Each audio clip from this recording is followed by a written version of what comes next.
Bismillahirrahmanirrahim. Assalamualaikum warahmatullahi wabarakatuh. Innal hamdalillah nahmaduhu wa nasta'inuhu wa nastaghfiruh. Wa na'udzu billahi min shururi anfusina wa min sayyiati a'malina. Man yahdihillahu fala mudilla lahu wa man yudlil fala hadiya lahu.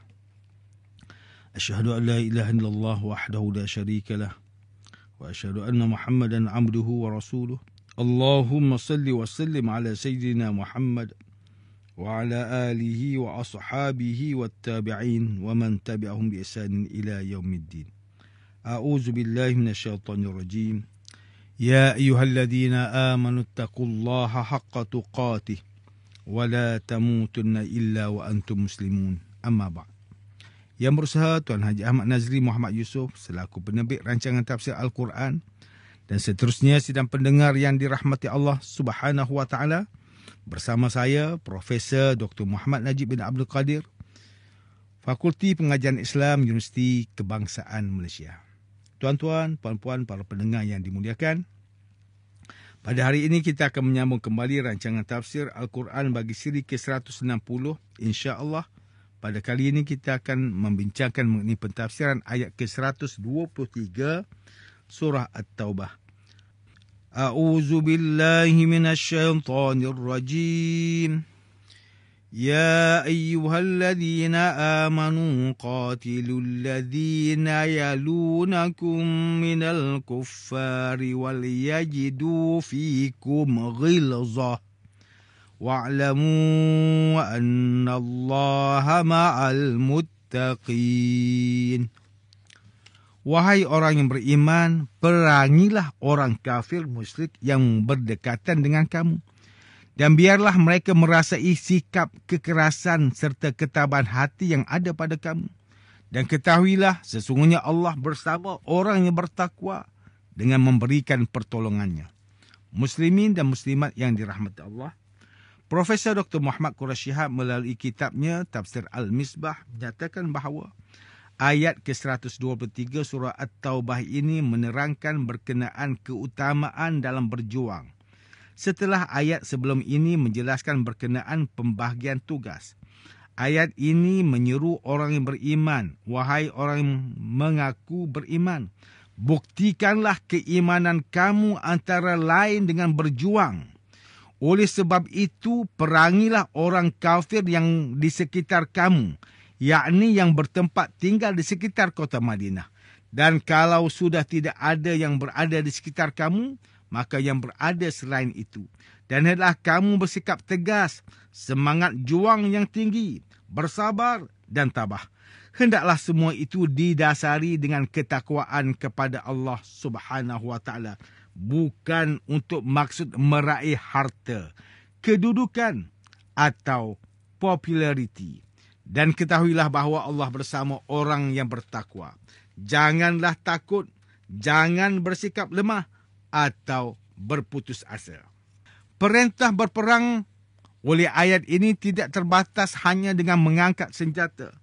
Peperangan juga dapat dilaksanakan melalui mata, pena, lidah dan pelbagai usaha. Jihad boleh diertikan bentuk pemikiran, pendidikan, sosial, ekonomi, politik dan semua aspek. Pada zaman ini, serangan terhadap Islam berlaku dalam suasana berbeza. Umat Islam diserang dari aspek pemikiran dan kejiwaan. Kesannya lebih berbahaya dan lebih buruk daripada serangan fizikal atau ketenteraan. Dahulu, para ulama hanya membataskan maksud perang dalam hal menjaga dan mempertahankan perbatasan. Maka kini perlu ditambah bentuk lain dari pertahanan dan peperangan, yakni dalam bidang pemikiran dan dakwah. Usaha dalam menggerakkan dakwah terhadap kaum kafir yang memusuhi Islam harus dihadapi dengan tegas, walau tidak selalu harus dengan mengangkat senjata. Menghadapi mereka dengan tegas bukan bererti kasar atau keluar dari tuntunan moral, kerana hal tersebut bertentangan dengan prinsip dan jiwa ajaran Islam. Sidang pendengar yang dimuliakan, Ustaz Salahuddin Abdullah dan Ustaz Khamar dan Ustaz Omar Khalid melalui kitab mereka Tafsir Mubin mentafsirkan ayat ke-123 surah At-Taubah dengan menyatakan bahawa Ayat ini memberi panduan dan arahan kepada kaum muslimin supaya memberikan tumpuan kepada orang kafir musyrik di tempat yang berdekatan dengan mereka dahulu dalam gerakan pembersihan negara daripada unsur-unsur syirik dengan tujuan untuk memimpin mereka kepada agama yang benar, iaitu Islam. Selepas itu, barulah ditumpukan kepada orang yang tinggal berjauhan. Usaha seperti ini hendaklah dijalankan dengan tegas supaya orang kafir itu dapat merasakan kekuatan dan kehebatan kaum muslimin. Dengan cara yang sedemikian, mereka akan beroleh pertolongan daripada Allah Subhanahu Wa Taala kerana merekalah orang yang bertakwa. Manakala Profesor Dr. Zainal Arifin Zakaria melalui kitabnya Tafsir Inspirasi, ketika mentafsirkan ayat ke-123 surah At-Taubah ini menjelaskan bahawa seruan kepada orang yang beriman supaya perangilah orang kafir yang di sekitar kamu dan hendaklah mereka menunjukkan sikap tegas darimu dan ketahuilah bahawa Allah bersama orang yang bertakwa. Jika berlaku perselisihan, yang pertama sekali yang harus dilakukan ialah membersihkan lingkungan diri dari segala kejahatan. Sebab kejahatan yang paling dekat dan mampu diperangi mesti dibersihkan dahulu. Sidang pendengar yang dirahmati Allah, dalam kitab Tafsir An-Nur karya Profesor Dr. Tengku Muhammad Hasbi As-Siddiqi menyebut bahawa, wahai semua orang mukmin, perangilah orang kafir di perbatasan negerimu. Sebab peperangan itu disyariatkan dalam Islam untuk memelihara kemerdekaan dakwah dan untuk memelihara keselamatan negara serta kebebasan beragama. Sekali-kali peperangan itu dilakukan bukan untuk memaksa orang lain memeluk Islam.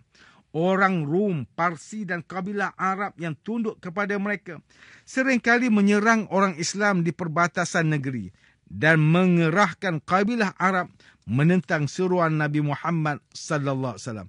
Kita pasti tidak lupa apa yang dilakukan oleh orang Yahudi di Khaybar dan di tempat lain. Oleh sebab itu, Allah memerintahkan kita memerangi orang kafir di perbatasan yang selalu mengadakan serangan terhadap daerah orang Islam. Apabila kita memperhatikan asas dakwah Islamiah, jelaslah bahawa asas itu menyeru orang yang paling dekat dahulu. Walaupun dakwah Nabi bersifat umum untuk segenap manusia, bukan hanya untuk suatu bangsa, dan Nabi diutus untuk seluruh manusia di semua tempat dan di sepanjang masa. Namun secara praktikal, Nabi sallallahu alaihi wasallam terlebih dahulu menyeru orang yang dekat dengan baginda dan barulah diikuti manusia lain. Demikian juga halnya dalam jihad. Nabi sallallahu alaihi wasallam memerangi orang yang dekat dulu, barulah orang yang dekat dengan yang telah diperangi sebelumnya. Hendaklah mereka mendapati kamu, wahai orang yang beriman, berada dalam keberanian dan kesabaran berperang. Kamu hendaklah memperlihatkan kepada musuh tentang keberanian dan ketangkasanmu dalam berperang, baik dalam membunuh atau menawan mereka, sehingga timbullah rasa takut dalam jiwa musuh. Berlaku keras dan tegas terhadap musuh dalam perang adalah sesuatu yang dikehendaki oleh tabiat dan maslahat. Ayat ini memberi isyarat bahawa ada masanya kita berlaku lemah lembut dan ada masanya kita harus berlaku keras dan tegas kepada musuh. Ketahuilah, sesungguhnya Allah bersama orang yang bertakwa. Ketahuilah, sesungguhnya Allah akan memberi kamu pertolongan apabila kamu tetap berbakti kepadanya dan memelihara, menjalankan segala hukumnya. Selain itu juga, menjauhkan diri dari segala yang merugikan kamu. Orang yang bertakwa kepada Allah adalah orang mukmin yang beramal dengan ikhlas, yang beribadah, yang memuji, yang memelihara segala hukum dan yang mengendalikan pemerintahan dengan undang-undang Islam. Dalam ayat ini, Allah memberikan suatu petunjuk, iaitu dengan memerangi musuh yang berada di perbatasan lebih dahulu. Kemudian, meluaskan perang dengan musuh yang lebih jauh lagi. Nabi Muhammad sallallahu alaihi wasallam bermula dengan kaumnya sendiri. Selepas itu, disusuli dengan memerangi orang Arab yang lain dan tahap berikutnya memerangi penduduk negeri Syam. Para sahabat sebagai penerus legasi perjuangan Nabi Muhammad sallallahu alaihi wasallam memerangi Iraq selepas selesai peperangan di Syam.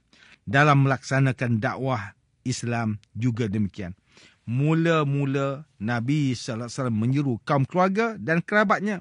Selepas itu barulah menyeru orang yang lain.